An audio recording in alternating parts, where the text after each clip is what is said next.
Hey beautiful people, hello and welcome back to my channel. I'm Luce Stephenson, but you can call me Luce because we're all friends here. If you are new here, please don't forget to hit subscribe and give this video a thumbs up because it really helps out my channel, and turn that notification bell on. You won't miss any of my future videos. I do upload on Mondays, Wednesdays and Fridays, and sometimes there'll be some bonus videos in between, so that's why that notification bell needs to be turned on, so you know what's going on, you know what the crack-a-lack is. Today, we're going to be testing out a new foundation. This is a new one from L'Oreal. It's their Infallible 24-Hour Matte Cover Foundation. I picked this up in Superdrug when I was in there the other day. Nothing else really tickled my pickle, so I wanted to give this a try. This is meant to be a mattifying, high coverage, long wear foundation, but it's also super natural and lightweight. So I don't know how that's going to work, like having something that's mattifying, high coverage, really long wear, which typically we think of like a thicker formula, but also it being lightweight and super natural. So it says, shake well before use, apply a pea-sized amount to the back of your hand and blend into your face using your fingertips or brush. Start in the area you wish to have the most coverage and then blend outwards. So yeah, let's give it a go. I picked mine up in the shade 130 beige. It says on Superdrug that there's 20 shades of this. There definitely wasn't 20 shades in like Superdrug itself, but you can get loads of different shades online. And then that is what the actual shade range looks like. So I'm going to say about that. Let's start with a small amount and start it where we want to put most of our coverage. Because it is a mattifying one, I have put on some of the Revolution Pro Blur Stick Bright Illuminating Face Primer. It's like a little mini one, and I've put that in my T-zone and a little bit on my paws and my cheeks, so hopefully that'll help to blur it out. But it did say that I had like that mattifying blurring serum thing in it, like mattifying powders and blurring serum, so who knows, I might not have even needed to do that, but we will soon find out. So I'm just going to spread this a little bit more. Okay, I definitely don't think a pea-sized amount is going to do my face, but going over my Peaches and Cream PC08 brush, let's try and spread this out. Okay, so actually a little bit does go quite a long way with this. I think the colour match is quite good as well. Well done me. This is actually the last one of this shade in the shop, and I went to leave the shop and then I saw that they had like an FSU, which is like a little pop-up stand, because the big stand didn't have any of my shade left. So I saw this little FSU as I was about to leave and I was like, I wonder if it's on that. Actually, it looks a little bit light there, doesn't it? But it'll be alright once I put my bronzer and stuff on. But yeah, once I saw that I was like, I wonder if that little stand has it. And it did, and it was actually the last shade. But the one up from this in the shop was like really, really orange and really, really dark in comparison to this one. And then the one before this was like super, super, super light. So yeah, this isn't blending out the best, not gonna lie. Let me zoom you in. Can you see that? Yeah, you can definitely see that. It's not blending out the best. I'm gonna go in with my sponge because it looks absolutely disgusting on my nose, like absolutely disgusting. You know, Alex picked this up as well, so it'd be interesting to see what it's like on her skin, because she's got basically like oily skin, whereas mine's like combination. So I need to like help with my oiliness, but I also need to help with my dry bits, which my nose has like both of that, the dryness and the oiliness, which is just fab.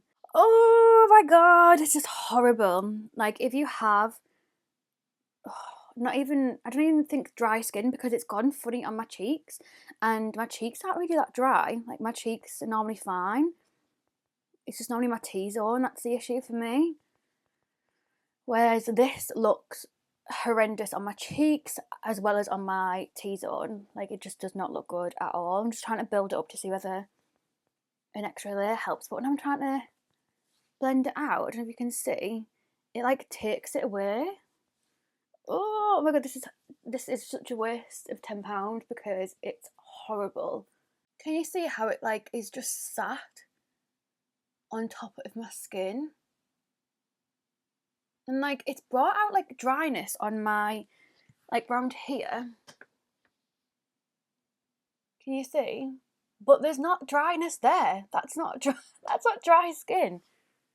Like you can see where it's all like so, I mean look at that, I just touched it and it came off. All so flaky on my nose, and then hope you can see the other side. Like it's giving me It's like clung here. I don't know why. It just looks so bad. So bad. It's very like rare for me to be so like dismissive of a product, because normally I'm like, maybe I need to try it with a different primer, maybe I need to do something blah blah blah, but I only put that primer in my T-zone. I didn't prime anywhere else, so it should be fine on my cheeks if that was going to be the case. But it looks horrible on my cheeks, and like foundations don't look weird on my cheeks, normally they're just fine. But like you can see here where I was like blending it in and it's kind of like disappeared, but then like around it's all patchy. I think if you struggle with, I mean, why is it giving me a dry patch here as well?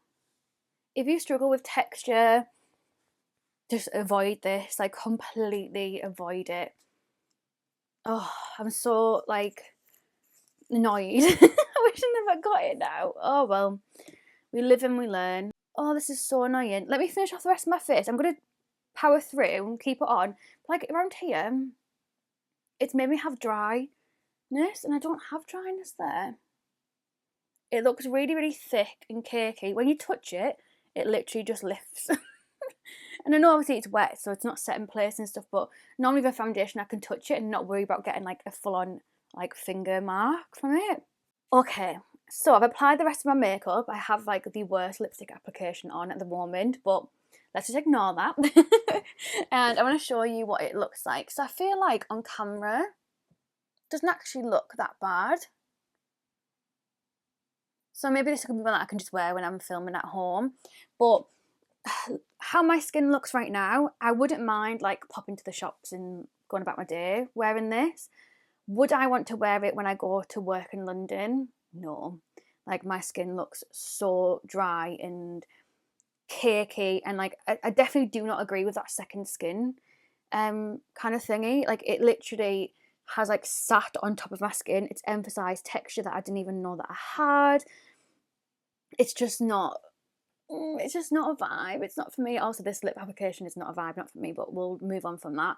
I like literally like lightly touched here. Just bear in mind that this is all set in place, and I set it in place with my Vive pressed powder as well to kind of give it a chance. And I literally touched here and it's like came away. So it's not going to last long either, because when you touch it, it just moves and lifts. And yeah, it just wasn't that easy to blend my cream products into it. Powder applied on top of it fine. It's just not nice. It's just a really, really, just not a nice foundation. I don't think it's going to come up on camera and show that. Actually, you can see it here, like where I've literally touched here, it's like removed some of it. You can see on my nose how like dry and flaky, and like it looks so cakey. You can see like around here where it's like stuck, when it's like there's no dry patch there. Like what's that stuck to? Like why has that gone like that? I don't understand. Like even on my cheek where I literally didn't put any primer, so we can't even blame the primer not working with it. Like why has that gone like that? And like around here, why does that look so like thick and cakey? You can see it all on my lips and like my nose and everything, like on my top of my lips. Like it just looks so thick and cakey. And then on my forehead, you can see in the middle where it's like clung here, and it's like so dry. Like it just does not look good at all. So yeah, that's what I think of the foundation from afar. Looks banging up close, which is where most people see me, up close, not through a camera lens, out from afar. It looks disgusting. It's just not nice. Like all over here's got the same thing where like it's clung to what is it clung to? Because there's no dry patch there. Driving me insane. But yeah, this will be one that I'll either sell on and see whether it works for somebody else's skin. Maybe it just doesn't work for mine. Or I will have to like just wear it for recording and just don't do close-up zoomed up bits of recording. But yeah, I just would not recommend it at all. If you are somebody who likes this, Please tell me how you're applying it. Is there any trick that you're doing? Are you mixing it with something? Are you putting a certain primer on? Because this cost me like £10 and it's just not a vibe. Not a vibe. But yeah, thank you so much for watching. I really hope that you enjoyed this video, and I'll hopefully see you in another one very soon. Love you so much. Thank you so much. Goodbye.